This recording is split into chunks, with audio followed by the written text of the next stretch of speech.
Headline news વિકાસ વેધડા વડોદરા મહાનગરપાલિકાની વડી કચેરી ખાતે રિવ્યુ બેઠક મળવા પામી હતી. આજરોજ વડોદરા મહાનગરપાલિકાની વડી કચેરી ખાતે રિવ્યુ બેઠક મળી હતી. આ રિવ્યુ બેઠકમાં ચારે ઝોનના અધિકારી, એએમસી તથા વોર્ડ ઓફિસર સાથે એક બેઠક આયોજન કરવામાં આવી હતી. ખાસ કરીને વડોદરામાં જે વિવિધ કામોને લઈને આ બેઠક મળી હતી, જેને લઈને આજે મ્યુનિસિપલ કમિશનર અરુણ મહેશ બાબુએ વધુ વિગતો આપી હતી. આજે 3 બેઠક અમે કરવામાં આવી છે. સૌપ્રથમ જે બેઠક છે રેગ્યુલર રિવ્યૂ મિટિંગ છે. આમાં જે નવા પ્રોજેક્ટ્સ અહીંયા બરોડા ખાતે ચાલી રહ્યા છે અથવા જૂના સ્વર્ણિમ અમૃત ફંડ્સમાં પણ જે ચાલી રહ્યા છે એનું પણ રિવ્યૂ કરવામાં આવ્યું. ઘણા બધા એવા મુદ્દાઓ હતી કે જેની અંદર ગાર્ડનની અંદર સ્વચ્છતાની ઉપર કેવી રીતે જાળવી કરી શકાય, ટ્રીમિંગ, ગાર્ડન પબ્લિક માટે લગભગ 234 પબ્લિક ગાર્ડન્સ છે, એને કેવી રીતે સારા ફેસિલિટીઝ અમે આપી શકીએ, આવનારા દિવસોમાં ટોયલેટ ફેસિલિટીઝ ઇમ્પ્રૂવ કરી શકીએ અને પબ્લિક માટે પબ્લિક સ્પેસીસમાં લાઇબ્રેરી, સ્વિમિંગ પુલ, ગાર્ડન અને પબ્લિક એરિયાસ એને કેવી રીતે અમે સારું ફેસિલિટી આપી શકીએ પબ્લિક માટે, એના ઉપર પરામર્શ કરવામાં આવ્યો.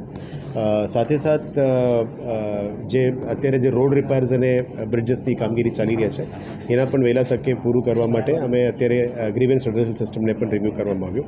એટલે ગ્રીવન્સ રેડરેસલ સિસ્ટમમાં લગભગ ગયા મહિનામાં આપણા પાસે 7,000ની આજુબાજુ ગ્રીવન્સીસ આવેલી. આમાં 7,500માંથી લગભગ ક્લોઝ ટુ 7,000 પૂરું થઈ ગયું છે. હવે ગઈકાલના દિવસમાં 240 હતી અને આજના દિવસમાં 400 કમ્પ્લેન્ટ્સ અમે ફરી રિવ્યૂ કરી રહ્યા છે. એમાં મલ્ટિપલ સોર્સેસથી અમે લઈ રહ્યા છે. એક તો ફોન કોલ્સ, ઈમેલ્સ, પત્ર વ્યવહાર, પછી વોટ્સએપ મેસેજીસ, પછી આપણા ટોલ ફ્રી નંબર, પછી માય વડોદરા એપ, બધામાંથી જે ગ્રીવન્સ સિસ્ટમ્સ છે આમાંથી જે ગ્રીવન્સીસ આવે છે એ વોર્ડ વાઇઝ કન્ટિન્યુઅસ જે કન્સર્ન ડિપાર્ટમેન્ટ છે એમના મારફતે પણ શું નિરાકરણ લાવ્યા, કેટલા સમયમાં લાવ્યા અને કેટલા સમયમાં જે લાવવાની બાકી છે એના ઉપર ફોલોઅપ રિવ્યૂ મિકેનિઝમ એની ઉપર અમે રિવ્યૂ કરવામાં આવ્યું છે. સાથે સાથ જે સીએનડી વેસ્ટ નાખનાર ઉપર પણ કડક પગલાં લેવા માટે આજે સવારે પર્યાવરણ પ્રેમીઓ સાથે પણ ટીમ વિઝિટ કરીને આવી છે. એમાં સ્પોટ્સ આઈડેન્ટિફાઈ કરીને આવનારા દિવસોમાં દંડનીય પ્રક્રિયા કેવી રીતે થઈ શકે એના ઉપર પણ અત્યારે કાળજી લઈ રહ્યા છે. વેસ્ટ ડિસ્પોઝલ મેકેનિઝમમાં door to door collection system કેવી રીતે સારું કરી શકાય, સાથે સાથ સેગ્રિગેશન ઉપર પણ ફોકસ કરવા માટે પણ નક્કી કરવામાં આવ્યું.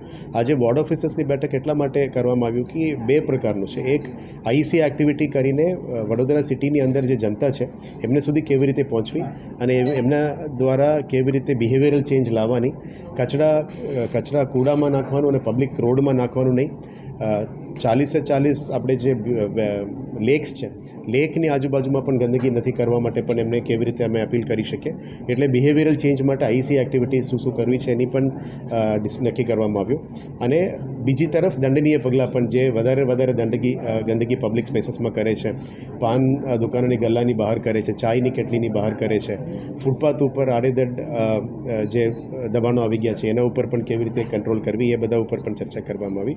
ગઈકાલે જે સ્ટ્રીટ વેન્ડિંગ પોલિસી અમલમાં લાવવાનું છે જે રાજ્ય સરકારનું છે, સ્ટ્રીટ વેન્ડિંગ પોલિસીસ, એ રીતનું દબાણ રેગ્યુલરાઇઝેશન અને લગભગ 100 પાર્કિંગ પ્લોટ્સ અમે આઈડેન્ટિફાઈ કર્યા છે. આવનારા દિવસોમાં પોલીસ સાથે પણ પરામર્શ કરીને પાર્કિંગ કેવી રીતે વ્યવસ્થિત થઈ શકે, રોડનું ઉપર આડાદેડ પાર્કિંગ ના કરે એના માટે પણ અપીલ મિકેનિઝમ્સ ગોઠવણ કરવા માટે નક્કી કર્યું છે.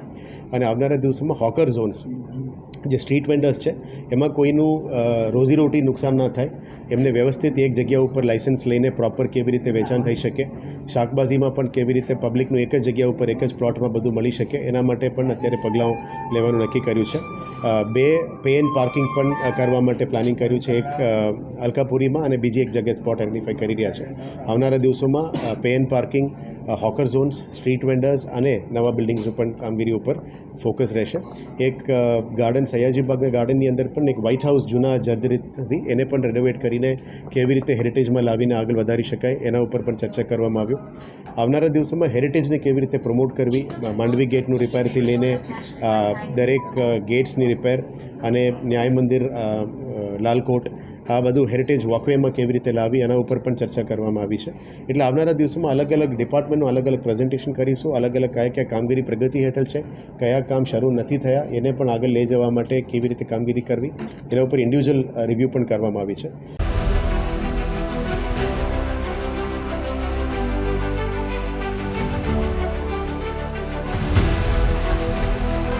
हर समस्या की हेडलाइन न्यूज विकास वेधड़ा